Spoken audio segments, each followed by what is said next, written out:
Service cost है वो बहुत ही ख़राब है। मतलब उसके लिए तो ये लगा लो कि ये गाड़ी लेनी नहीं चाहिए। Welcome to DP motors. आज हम लॉन्ग टर्म रिव्यू देने वाले हैं जीप मेरिडियन का। अभी तक इस गाड़ी को 3 साल हो चुके हैं हमारे पास और मैं इसे 40,000 किलोमीटर चला चुका हूँ। और इसके 3 साल में जो भी पॉजिटिव्स रहे हैं, जो भी दिक्कतें आई हैं, वो दोनों हम बताने वाले हैं आज आपको। और 2025 में आपको ये कंसीडर करनी चाहिए या नहीं, वो भी हमको बताएंगे। चलो, जो सबसे पहला इशू आया था वो आया था इससे टेल लाइट से रिलेटेड। जो इसकी टेल लाइट है, इसमें जब भी पानी जा रहा था तो यहाँ पूरी फॉग आ जा रही थी, यहाँ से लेके यहाँ तक।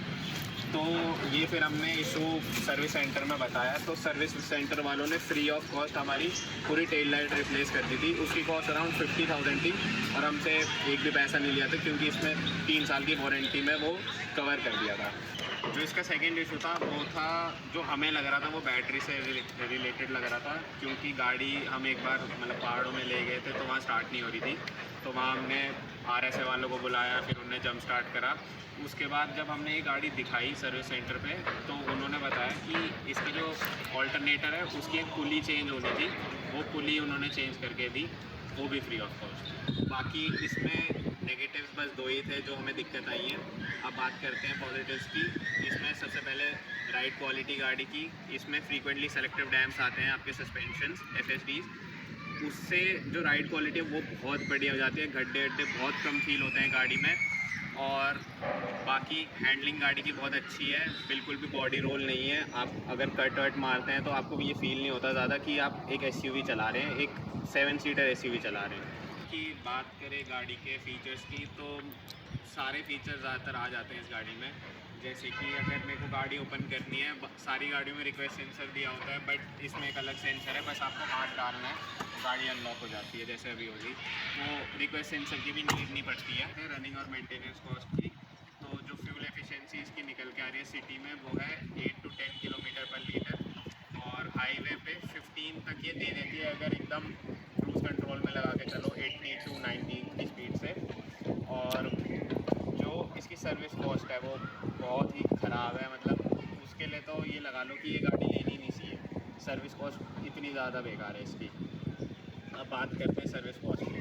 इसकी फ़र्स्ट सर्विस हुई थी, जो बताते हैं कि फ्री सर्विस होती है, उसमें लेबर चार्ज हटा देते हैं, वो अराउंड 20,000 की मुझे पड़ी थी। और जो भी रिसेंट सर्विस मैंने इसकी 30,000 में कराई थी, वो सर्विस का जो उन्होंने कॉस्ट एस्टिमेट निकाला था वो अराउंड 35,000 का निकाला था।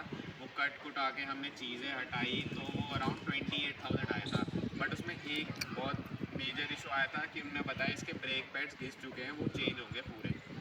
तो इसके चारों डिस्क के ब्रेक पैड्स चेंज हुए, तो वो सर्विस हमारी 42,000 की हो गई थी।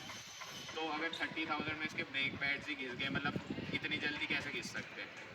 और अभी रिसेंटली एक और चीज़ बताऊँ, मेरा वाइपर घिस गए थे पूरे, तो वाइपर चेंज कराने के लिए जब मैं गया था, तो वो जब मैं गया उन्होंने कॉस्ट बताई मुझे लगभग 8,000 के करीब वाइपर्स की, जो कि 2 साल में ही मतलब वॉर्न आउट हो जाते हैं पूरे। तो जो पार्ट्स हैं जीप के वो एक तो अवेलेबल नहीं रहते, और दूसरा है कि जो पार्ट्स हैं वो भाई हाईली एक्सपेंसिव है बहुत ज़्यादा। तो ये बहुत बेकार चीज़ है। इसके ब्रेक पैड्स चेंज होने 30,000 में, ये भी मुझे समझ नहीं आया कि इतनी जल्दी कैसे ब्रेक पैड्स चेंज हुए। बाकी सर्विस को जो मेजर सर्विस होगी वो अराउंड 45-50,000 के बीच में होती है इसकी, जो कि बहुत ही एक डिसएडवांटेज है इस गाड़ी को लेने का। अगर आपको एक ऐसी गाड़ी चाहिए जो आपको चाहिए कि लो मेंटेनेंस हो, आपका आराम से खर्चा निकाल दें, तो भाई ये गाड़ी मैं प्रेफर नहीं करूँगा। ये तभी लो कि हाँ अगर आप सर्विस कॉस्ट झेल सकते हो, और अगर कोई मेजर सर्विस हुई और पार्ट चेंज हो रहा है तो भाई वो बहुत कॉस्टली है जीप के। अब मैं आपको बताता हूँ कि आपको ये गाड़ी क्यों कंसीडर करनी चाहिए।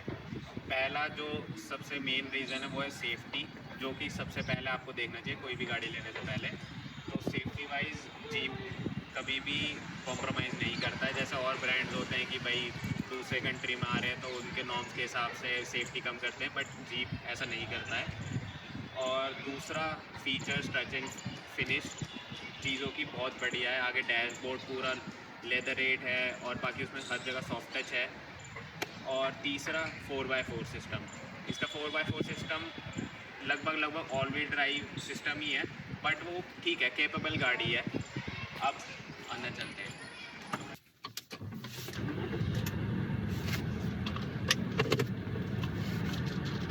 बाकी बात करें इसकी इंटीरियर की तो इसमें डिजिटल इंस्ट्रूमेंट क्लस्टर आ जाता है आपका। आपके इसमें काफ़ी ऑप्शंस आ जाते हैं, DAFK, TPMS, और बाकी बैटरी कितनी चार्ज है और माइलेज एंड ऑल।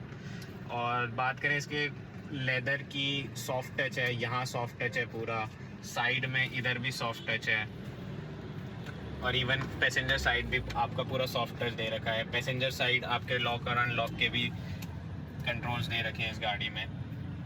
बाकी जो इसमें AC है वो भी डुअल जोन क्लाइमेट कंट्रोल है, तो कोई दिक्कत नहीं आती है। ऑटो डीएमिंग IRVM है, पैनोरामिक सनरूफ है, और क्रूज़ कंट्रोल जो आता है, क्रूज़ कंट्रोल के साथ स्पीड लिमिटर भी आता है कि मैं अगर इसमें स्पीड लिमिट कर दूं 80, तो 80 से आगे गाड़ी जाएगी नहीं। मैं कितना भी एक्सेलरेट में पावर रख दूं अपना, वो 80 से आगे जाएगी नहीं। तो वो काफ़ी अच्छा ऑप्शन है, फीचर बहुत बढ़िया है वो। ये था हमारी जीप मेरिडियन का लॉन्ग टर्म रिव्यू।